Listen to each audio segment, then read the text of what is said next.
Hi everybody, welcome to this episode of Enlightenment Today. I'm Jason. Today we'll be speaking about the Chinese medical view of climate change. Now this is based on the work of Brendan Kelly, and Brendan Kelly practices Chinese medicine in the state of Vermont in the US, and I'm fascinated by Brendan's work. He's been speaking about this for years. Now for all of you unfamiliar with Chinese medicine, it is a lot different than Western medicine. The traditional Chinese medical view is more holistic. Now what I mean by that is when we look at Western medicine, if there is something wrong with a particular organ, the doctor will try to address that symptom directly with whatever organ that is or whatever problem that is. But the Chinese medical view is, because it's more holistic, they try to understand the emotional state of the person, how it's affecting the other organs, because the idea is that all organs are connected, even our emotions are connected to our organs and everything in our body. Now, to go deeper into the subject, we need to understand two fundamental concepts of Chinese medicine and Taoist thought in China and Chinese thought in general, and that is Yin and Yang. Now, Yin is the feminine characteristic of all life. Now, that means the receptive aspect of the universe, it's the earthly aspect, and it also, Yin is to do with bringing the cooling temperature to the universe, not only to our body, but to the planet. It's the cooling element, to bring coolant to the world, where Yang is the masculine principle of the universe. Now Yang, because it is masculine, relates to the active and is thought of in Chinese thought as the heavenly principle and is what brings heat to the world and our body. Now you don't want to think of Yin and Yang in terms of female and male. These are characteristics that we both have within us. This is how energy moves within the universe according to Taoist thought, Chinese medical view, and Chinese thought in general. Now the interesting thing about Yin and Yang is these concepts translate over to climate change very easily, as you will see. But first we need to look at climate change. Now a lot of you are familiar with climate change. So basically, when we look at climate change, what we really have is the warming of our planet. Now, our planet is becoming warm because of the greenhouse gas emissions, which result from the way, basically from the way human beings live our lives these days. So each human consumes a lot of energy and is producing a lot of pollution. Even on an individual level, we don't really know how much we are affecting the world. And all of this comes back to our culture and the way that we live our lives. And so the greenhouse gas emissions is high, and we need ways to understand how to offset this and to heal this process. And I think that Brendan Kelly's view with Chinese medicine in relation to climate change is a beautiful way to heal this problem. Now, when we look at the earlier period when climate change was being spoke about, a lot of people didn't take it seriously. There was a lot of the ideas of global warming and so forth and so on. So back in 1988, James Hansen, who was the director of NASA's Goddard Institute for Space Studies, and he was a preeminent scientist, testified before US Congress that the way humans live their lives is affecting the climate globally. Nobody really took him serious, but he stated to Congress, I declare with 99% confidence that it was time to stop waffling. Earth was being affected by human-made greenhouse gases, and the planet had entered a period of long-term warming. So he was basically saying it's time to stop waffling, and we need to take this serious, because he thought that because we are heading into a long-term period of warming, that this is going to lead to global instability, and we are going to eventually have intense weather patterns on the planet, which we have seen actually since 1988. There has been intense weather patterns, but some people will disagree with that, and each to their own. But we have seen an increase in earthquakes and so forth and so on, and I've been in a few earthquakes myself living in Asia. Now basically what this means with the increase of heat in the planet from the Chinese medical view is that the planet is becoming more young. More heat is being produced by us, and the planet is getting hotter. And so what this basically means is, on an individual level and on a planetary level, we are suffering from yin deficient heat, meaning we are not cultivating any yin, we are not cultivating any inactivity, any receptiveness, and a coolant for the world. Now you got to think that yang is like, because it's activity, you're doing all the time, and yin is the ability to non-do. So, a lot of people get agitated when they are bored, or if they want to sit down and do stillness meditation, they get very agitated. And this is just basically cultivating yin, and we need to start cultivating that yin. Now, if we don't cultivate that yin, we are going to continue to produce yang, produce heat in the planet, and it will be continue to warm. And this is the Chinese medical view, and we'll go into a lot more detail in a minute. So our problem is to offset this. Our attempts to reduce greenhouse gases to make the planet more cool is decreasing. So we have all these attempts to decrease greenhouse gases, but that is diminishing, and we need to realize that. Now, there are several interrelated reasons for this. First is the acidification of the oceans, the thawing of permafrost, the melting of ice sheets and glaciers, and deforestation. So these 4 reasons. With deforestation, for example, we need to understand that forests and trees play an important role as they absorb the greenhouse gases that we create. Okay? So from a Chinese medical view, forests and trees absorb the heat we release. This is what the Chinese medical view understands. So the problem is, with deforestation, because it absorbs all the heat we release, we are cutting down the forest. So, the ability to absorb these greenhouse gas emissions is decreasing. And we need to understand that, trees are yin. They're rooted in their nature, and the way that we are acting in the world is yang. So we're always active, we're always doing, we're not cultivating a lot of stillness, a lot of non-doing. So we could learn a lot from trees, from their stillness, from their rootedness, and so forth and so on. So, but we need to understand ourselves that we ourselves in our nature are rooted and grounded, but we've lost connection with that. We are destroying the planet, and we are wondering how can we make this planet cool when even our attempts to make it cool are producing more heat. So from this perspective, we need to understand that when we're rooted and grounded like a tree who absorbs all the heat, yin creates yang. Okay, so yang basically is an expression of yin.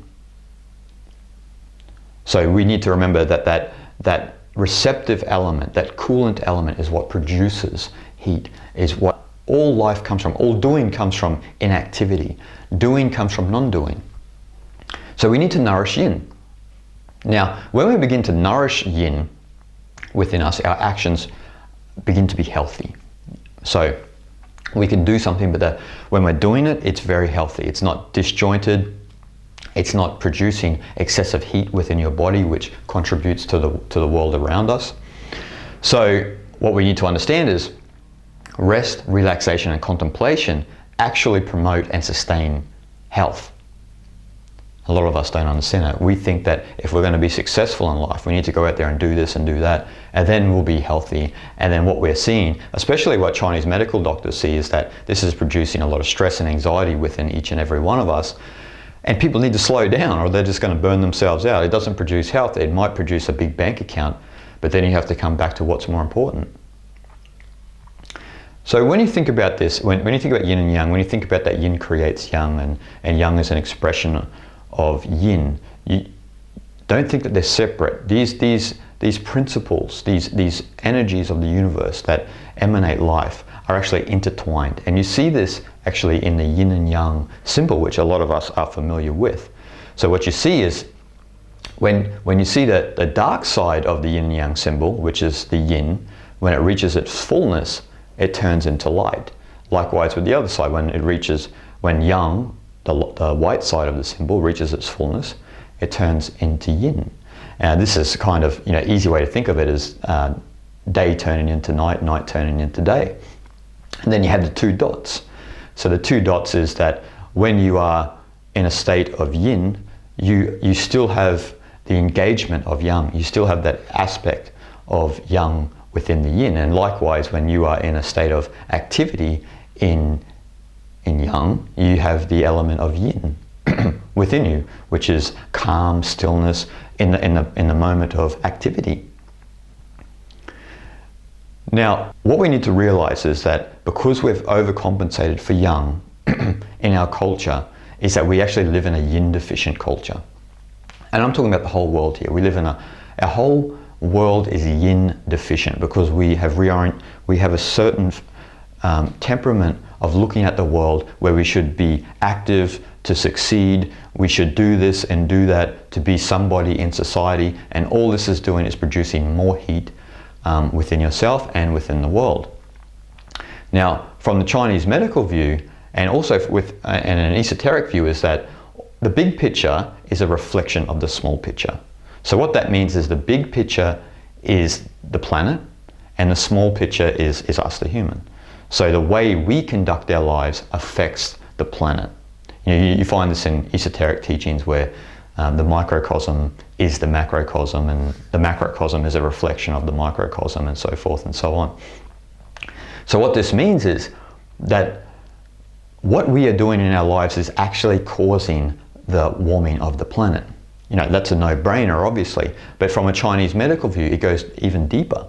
So, what people don't understand when they address climate change, a lot of the experts and specialists, is they don't want to change their own lives. They don't want to change their own psychology about how they should approach life. This is a big problem.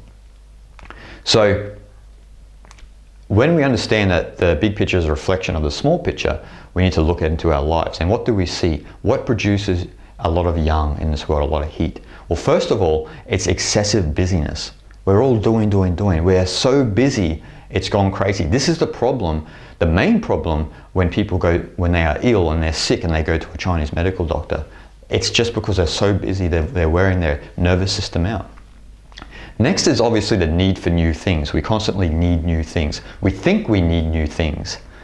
And this produces obviously a lot of heat, because what we are doing is we are taking a lot of resources from the planet to keep this idea of newness up, when we need to start appreciating the old. We need to, take care of what we already have and stop accumulating things. So we need to understand that what we consume causes heat. The more we consume causes heat. A lot of people will go and they'll buy the next iPhone each year. I don't understand it. Like, they have a perfectly working phone, but they want the newness of everything. And this is just producing more heat in the planet. And you need to understand that. And also, we need to look at, if we are to heal this yin deficient culture, is our dietary choices. And one of the main dietary choices most people choose is coffee. Now, a lot of people, they love coffee. They think coffee is great. Coffee is healthy. We hear all of these things. From a Chinese medical point of view, there is no use for coffee, actually. None. Zilch. It's not even talked about in a lot of the ancient literature. And there's a lot of reasons for that. But first of all, when we look at coffee from a Chinese medical view, when you drink coffee, and everyone knows this, but from a Chinese medical view, when you drink coffee, the qi, the vital force in the body, and the blood rise upward, okay? So when we have too much qi and blood in the brain, this causes overstimulation and ungroundedness. Basically just heightened agitation, and we see this with everybody. I mean, I don't drink coffee personally, but a lot of my friends do. And when I'm around them, you can feel their tension and they're ready to explode, and you're just like, we're just sitting here having a casual conversation. But this is what coffee does. It produces excessive heat within the body, just as, excessive busyness does. So we need to think about healthy alternatives to coffee. And one of my healthy alternatives is from Rod Tea Garden. It's Spring Dragon Longevity Tea, and it has the immortal herb in it called the Gynostemma herb, which a lot of the Chinese in southern China have been eating for a long time, and a lot of them they're still rolling around after 100 and no problem. And this is not caffeinated, and it's got some of the greatest Taoist tonic herbs in the tea. And I recommend this because a lot of people have come off coffee using this, and it's healthy, first and foremost. And from the Chinese medical view, coffee is not. And we only have to look at it realistically. When we drink coffee every morning, how do you feel? You feel amped up. Should it be that way? Now, Other things that are producing heat that we are doing on an individual level: social media, email, mobile phones, and watching television. So, obviously you see people, I don't understand it, but people are constantly on their mobile phones. They're checking the tweets or the likes on their Facebook and so forth and so on. And I remember when I was with a friend, because I don't have a smartphone like that. I don't have internet on my phone. And when I was with a friend, every 5 seconds, blip, blip, even I was anxious because it was going off all the time. And so what this is doing is it's fragmenting your attention, which is causing anxiety. As we all know, there is a latent hum of anxiety amongst people because of these gadgets that are fragmenting our attention. We cannot focus for 5 seconds on anything, and we are becoming a less creative world as a result. If you want to be a creative person, sell your smartphone and do not use the internet every day if you really want to do it. And what that does is it'll nourish your yin, and you will not be producing heat in your body and heat in the world. So a lot of people think, yeah, but I want to keep up. I've got things to say, I've got things to post on Facebook, and I've got emails to write and so forth and so on. But what you need to ask yourself is, are you more popular than Christopher Nolan? Now, we all know Christopher Nolan. He's the Hollywood director, great films like Interstellar, Inception, the Batman series, Memento. Now, why I ask that is because even Nolan himself does not have a mobile phone, does not have email. So if he doesn't have these things, why do we? He's one of the most famous men in the world. So are we more famous than him? Obviously not. I don't need to check my email every day. I don't need to check my social media every hour. I'm not that popular. I'm not deluding myself with that. So once we refrain from a lot of those distractions, then we'll begin to cultivate yin, because we'll be cultivating non-doing instead of activity, especially the activity within our mind, which keeps our chi and our blood, in our mind, and keeps us agitated and on edge.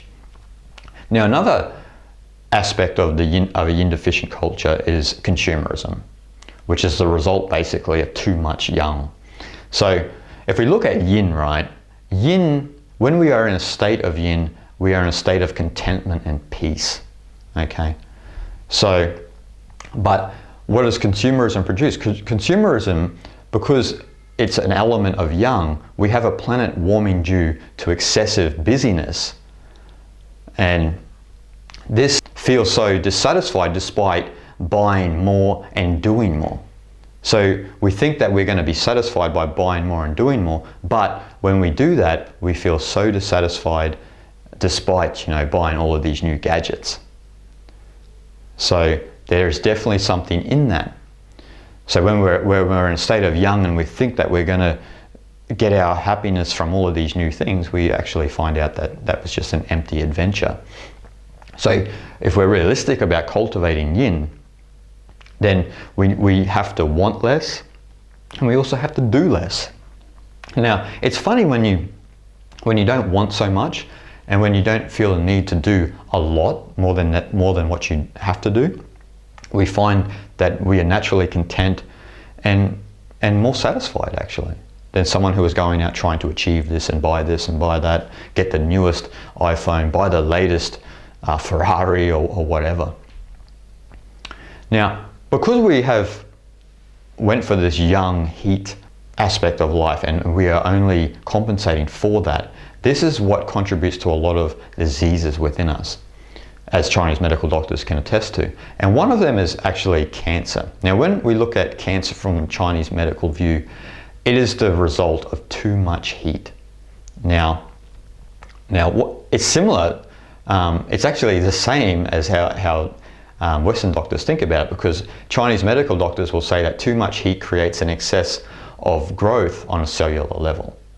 But the thing is, and Western doctors are starting to address this. A Chinese medical doctor will say that cancer is actually a lifestyle disease, the way that from we live our life. It's a result of being too young and depleting our nervous system, bombarding our nervous system with stimulation, both through our eyes and our ears and through our mouth. And what this does is when we are excessively busy and we're overstimulated, is the result is actually stress and anxiety. And when you're in a constant state of stress and anxiety, from a Chinese medical view, then you are starting to develop cancer slowly but surely. So we need to learn how to heal ourselves. That's the key. And how do we heal ourselves and the world? Well, we need to cultivate yin. We need to develop methods of how to cultivate yin. So a few ideas for you about how to cultivate yin. First of all, try and eat healthy, locally organic grown food. I know that's difficult in this day and age, but go to your local farmer's market or so forth and so on. And instead of wasting your money on cable television or a phone subscription, use it to buy locally organic food, locally grown food. This is very important. And also stop eating processed food. From a Chinese medical view, a lot of processed food produces a lot of heat within the body. It's not real food, basically. It's processed. So that's another aspect of how we can reduce the heat within our body that will contribute to lessening the heat in the world. And a no-brainer is to eliminate coffee, to stop it altogether. Now, I know a lot of coffee shop owners will probably throw me out the door, but if we are serious about reducing the heat within our body and in the world, we have to think about our coffee consumption. I'm not saying you have to give it up altogether, but if you do, it's a much more healthier option. At least reduce it. Now, a lot of people say, yeah, but I need my morning pick-me-up. Now, if you need a morning pick-me-up, there's a few things. You are just tired. You don't need a pick-me-up. You don't know how to rest properly. No one should need a pick-me-up early in the morning. Okay, you are just tired, excessively tired from excessive busyness. And you need to realize that. You need to address other parts in your life so you're not tired. So you wake up fresh, ready to go, without the use of coffee, which is basically, if we look at it from a Chinese medical view, is sort of like a drug. So we also have to address, like I said before, the problem of too much stimulation, okay? So too much stimulation causes internal heat to the organs. And when we have heated organs, we overstimulate our thoughts, actually. And this makes it difficult to experience peace and equanimity within our mind. Okay? So we need to reduce the stimulation. Now, one of the big problems in our world, as I've spoke about, is the digital problem. We have the phones, we have the laptop, we have the television. Everywhere we look, there's a screen. Now, what's happening to you is actually you're being overstimulated without even thinking about it. People think that I'm going to relax today, and they get on the internet and they surf the news feed on Facebook, and all that's happening is you are being overstimulated in your mind, which is depleting your nervous system. So we need to learn methods of getting away from too much stimulation. And one method I like is digital detox. Digital detox is basically the ability at, say, 5 or 6 p.m. in the afternoon, you do what computer scientist Cal Newport talks about. You do shutdown complete, meaning that all of the digital devices close, and it's time now to enjoy your life with your family, or read a book, or go for a walk. Do things that are normal, do things that are humanly, instead of being engaged on a digital device. And a lot of scientists say that actually the blue light in the digital devices affect our sleep at night. So when we're looking at the computer screen at night, what the blue light is doing in the digital device is stimulating your pineal gland, and your pineal gland, even though it's ready to rest, it thinks it's time to wake up and go. It doesn't know what a digital device is. It's just, that's the response, the biological response. So this is why people, when they sit on their smartphone just before bed, they find it hard to sleep for hours. Shutdown complete, digital detox will ensure a good night's sleep. Now, the last method that I recommend is fasting the mind. Learning methods of how to fast the mind. Now, fasting the mind should be periodic. We should do it periodically. And Some methods are obviously a 10-day Vipassana course where you sit in silence for 10 days and eat very simple food, and then you come back to the world fresh. Other methods I recommend is daily sitting meditation. Try Zen open awareness meditation. Do 30 minutes each day. Make it a habit in your life. And what you'll see is that when you fast the mind periodically every day for 30 minutes in stillness meditation, is that you are activating the parasympathetic nervous system, which nourishes the sympathetic nervous system. This is basically like yin nourishing yang, using Chinese medical terminology. But what you're doing is you are activating that parasympathetic nervous system, which is the non-doing aspect of us, the rest and digest aspect of us, which hardly ever gets activated because we're too busy. But when you do access that, then it begins to nourish the sympathetic, the doing part of our nervous system. Okay? And this is important. Fasting the mind is essential in cultivating yin. Okay. Now, if you want to go further into the Chinese medical view of climate change, first and foremost, you need to read the Yin and Yang of Climate Crisis by Brendan Kelly. This is a wonderful book. And Brendan goes into so much in this. I couldn't cover it in one episode. He talks about the 5 elements theory in China and how that relates to the heat of the planet and how we can choose to cool it down, cultivating yin, and so much more. Great book, great book. Another book, if you're interested in getting away from social media, I recommend is Deep Work by Cal Newport, computer scientist Cal Newport. And he has a lot of great strategies and basically lays out what social media and heightened distractions are doing to us psychologically, and how they diminish our ability to be creative and to even focus on a task for extended periods of time. Great book. Another book I recommend is my book, Fasting the Mind, which goes into the origins of fasting the mind and the benefits of fasting the mind, not only psychologically but biologically, and how that translates into the world, how we become more creative, more inspired individuals. Okay. So I hope you enjoyed this episode today, talking about Chinese medicine and climate change. And I hope you take on some of the methods that I've introduced, and I look forward to seeing you next time.